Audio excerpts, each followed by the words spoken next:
ચેલા કરવા હેલા નથી. જેને હાવ સ્વતંત્ર જીવન જીવવું હોય ને ચેલામાં પડતાય નથી. કારણ કે એક ચેલો તમે આ ગ્રહસ્થમાં જુઓ ને, તમે પૌણ્યા ન હો ત્યાં સુધી કેવા મોજથી રહેતા હો. 12 વાગે આવો, 2 વાગે આવો, કોઈ પૂછનારું નહીં. મમ્મી પપ્પા બહુ કહીએ કે નહીં.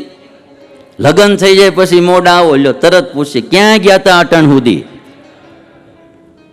બ્રેક આવી જાય તરત.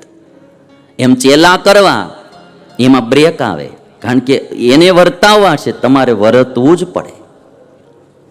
એટલે માતા પિતાઓએ પણ સારું જીવન જીવવું જોઈએ. પછી અમુક આપણે આમ જોઈએ કે ભાવ ન થાય માણાને, સદગુણ વિના ભાવ ન થાય. 80 વર્ષની ઉંમરે પછી ફિલ્મ જોતા હોય ટીવીઓમાં, પછી છોકરાઓને બહુ આમ પગે લાગવાનું મન ન થાય. હવે એ બધી ઉંમરો ગઈ કહેવાય. હવે 80 વર્ષની ઉંમર હોય, વૃદ્ધાવસ્થા હોય, ત્યારે માણસના હાથમાં માળા ફરતી હોય ભાઈ, તો આમ હે ભાઈ શ્રી કૃષ્ણ, રામ રામ, સ્વામિનારાયણ, જે કંઈ માળા ફેરવતા હોય, ભજન કરતા હોય, સત્શાસ્ત્રનું વાંચન કરતા હોય તો આદર થાય. સદગુણમાં હું તમને વાત કરું કે નાની ઉંમર હોય ને તો માણસને આદર થાય, પણ એનામાં સારા ગુણ દેખાય તો. અને એટલા માટે વડીલોએ પણ આ ધ્યાન રાખવું જોઈએ. દીકરા દીકરીઓમાં સારા સંસ્કાર નાખવા હોય, માતા પિતાએ પોતે પણ ધ્યાન રાખવું પડે. અમુક જીવન જીવાય નહીં. જો તમે હારી વંશવેલો ઈચ્છતા હો તો આપણે ધ્યાન રાખવું પડે. રામ આજ્ઞામાં રહેતા હતા. એક વાલ્મીકી રામાયણમાં પ્રસંગ લખાણો. દીકરીઓ એના પિતાની આજ્ઞામાં નહીં, મરજીમાં આમ કેવું રહેતી હતી એનો એક પ્રસંગ વાલ્મીકી રામાયણમાં લખાણો. વિશ્વામિત્ર રામચંદ્ર ભગવાનને લક્ષ્મણને લઈને જનકપુરી જઈ રહ્યા છે. તાડકાને માર્યા પછી જનકપુરી જઈ રહ્યા છે. રસ્તામાં વિશ્વામિત્ર પોતાના વંશની વાત કરે છે રામને કહે છે કે કુશનાભના દીકરા ગાધી અને એનો દીકરો હું. વિશ્વામિત્ર કે કુશનાભના દીકરા ગાધી અને એનો દીકરો હું. કુશનાભને 100 કન્યાઓ હતી. કહેતા મારે ફૈયો 100 હતી. વિશ્વામિત્ર ઋષિ કે કુશનાભને 100 કન્યાઓ હતી. એક દિવસ આ 100 કન્યાઓ સજ ધજ થઈ બગીચામાં ફરવા માટે ગયેલી. ફરવા જવાનું પહેલેથી હાલ્યો આવે ને આ બગીચો જ માથા કૂટ્યું બહુ કરાવડાવે. બગીચામાં ફરવા જાય ને ત્યાં લગભગ આ રીતનું બધું થતું ને આ પહેલેથી. એટલે મેં કીધું ને કે શાસ્ત્ર સમાજમાંથી જ આવેલા છે અને સમાજ પહેલેથી ચાલ્યો આવે છે. સમાજ છે. સતયુગમાં કળિયુગમાં ફરક એટલો કે સતયુગમાં મોળી ઘટનાઓ 10% ઘટતી હોય, સારી ઘટના 90% ઘટતી હોય. કળિયુગમાં 90% મોળી ઘટનાઓ ઘટે, 10% સારી ઘટે. પણ 2 પ્રકારનું જીવન તો બધા યુગમાં હોય જ. ત્રેતા યુગમાં રામની સાથે રાવણ હતો જ.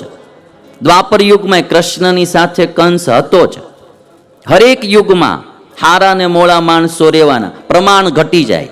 સતયુગમાં સારા માણસો 90% હોય તો મોળા 10% હોય. કળિયુગમાં મોળા 90% હોય તો હારા 10%. આટલો ફરક પડે. એટલે સમાજ પહેલેથી ચાલ્યો આવે, સમાજમાંથી જ શાસ્ત્રો બધા બહાર આવ્યા છે. એટલે બગીચામાં ફરવા માટે 100 કન્યાઓ ગઈ. એમાં વાયુદેવ એમને જોઈ ગયા. વાયુદેવ જોઈને મોહ પામ્યા. કન્યાઓને કહે છે કે તમે મારી સાથે વિવાહ કરી લ્યો. કન્યાઓને પ્રલોભન આપવા માંડ્યા. વિવાહ કરાવવા માટે પ્રલોભન બહુ મોટી ચીજ છે. આજે બી આ બધું બહુ થઈ રહ્યું છે સમાજમાં. દીકરીઓએ કન્યાઓએ બહુ સાવધાની રાખવાની જરૂર છે. અને એટલા માટે વાલ્મીકી રામાયણનો આ પ્રસંગ સંભળાવું. વર્ષો પહેલાં લખાયેલો.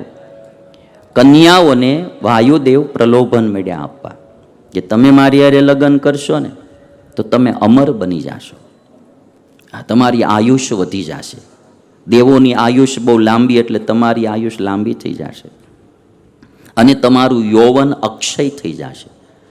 એમ કહેવાય કે દેવો છે ને એને વૃદ્ધાવસ્થા નથી આવતી. એનું પુણ્ય ખૂટે એટલે સીધા પૃથ્વી લોકમાં આવે, પણ એને સદૈવ યુવાની જ રહે.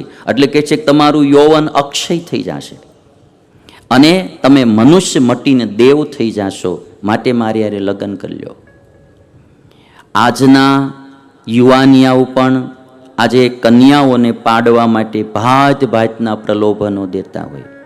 મોબાઈલ લાવી દે, કપડાં લાવી દે, 2 વાર 5 સ્ટાર હોટેલમાં ફરવા લઈ જાય, જમવા લઈ જાય, કંઈક વસ્તુ પદાર્થ લાવી દે, અને પ્રલોભનમાં આવી અને માણસ પોતાના જિંદગીનો મોળો નિર્ણય લઈ લે અને પછી જ્યારે જાય જીવનસાથી બનીને ત્યારે ખબર પડે કે આવડો આ તો હાવ લુખેશ છે, આને તો નથી કોઈ ધંધો, નથી કોઈ નોકરી, આ તો હાવ રખડું રામ છે.